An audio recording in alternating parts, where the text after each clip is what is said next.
And the thoughts of mayhem are upon us. Poor little Gabby didn't know what she had. Clearly, she didn't know. She was a happy child, 22 years old, and you really at 22, you're not a full-fledged female. You're fully mature as a female, but you're not mature mentally. That takes a while longer. A woman that before, around the time she's 20, 25, 28, somewhere in there, they started to get a handle on their lives. She found her love, or so she thought. And the trouble was she found the laundry. The laundry isn't much. It's what people wash out. So happens that's his last name. Brian, I believe is his first name. And she goes on this long trip with a vehicle that is her vehicle.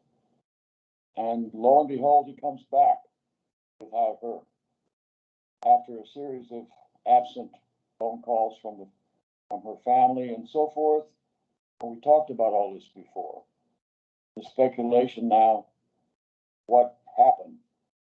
The autopsy said it was a homicide, not how it happened exactly, but there's rumblings that he fell, or at least word is out that she fell, or was bludgeoned first.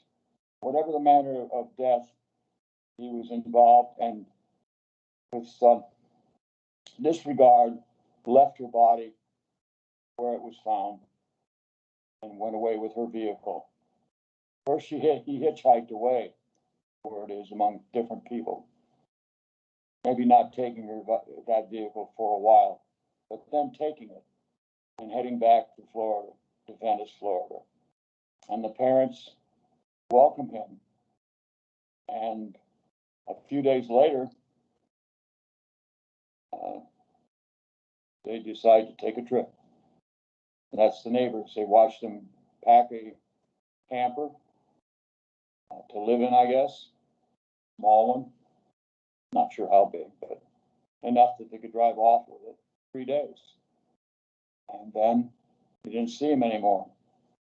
And the next thing you know, they discover her body. And then we're back in the circular thing. And I speculated before that a number of things could have happened. And that's all you can do until you get the full analysis as to the body, as to the condition of the body. But why he would have killed her is one thing. But the fact that he left her with disregard is pretty serious. It's I'm trying to think of the word in the law, but when you leave somebody, it's like leaving the scene of an accident. Somebody mentioned that, but it's worse. I'll think of the word, but it's a very ugly situation that he did. And he's 22, 23 years old, and he disappears.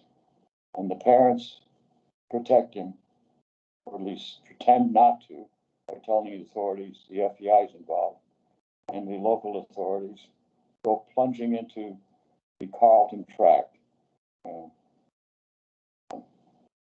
Maybe Carlton was the rancher who donated this marshland to the county, and it's controlled by the county. And the county has all kinds of equipment. They have horses for parades. They have helicopters for checking out. They have drones. They have all kinds of. Sarasota County is a very wealthy police sheriff's department.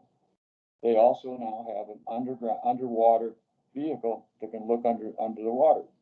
The trouble with a swamp is it's usually not very deep. So using one of those in the swamp is rather idiotic. And it's also murky. It's designed for the Gulf or ocean water or big, deep lakes, things like that. But they're using it in the swamp area to show that they can collect money from the federal government for the investigation that they're conducting, and doing nothing in the process.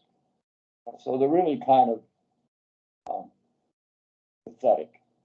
But we pay for that in our taxes. That's so-called socialism. We get public service from police or sheriff or whatever. That's socialism. Everybody's supposed to benefit. And then we see them acting in this way, it's a strange benefit at best. So this whole thing is being handled very poorly. And the suspicion is that the camper was used to get him up along the coast somewhere so he could get over to Mexico fairly simply once he got to the Texas border, and then head down into Mexico and disappear among all the aliens. What and why and how long before they catch him is anybody's guess. If he decides to shave his scruffy beard and mustache and grow hair on that bare head of his, maybe he's unable to, maybe he's genetically deficient in hair. That's anyone's guess. If catching is going to prove anything, what's going to be happening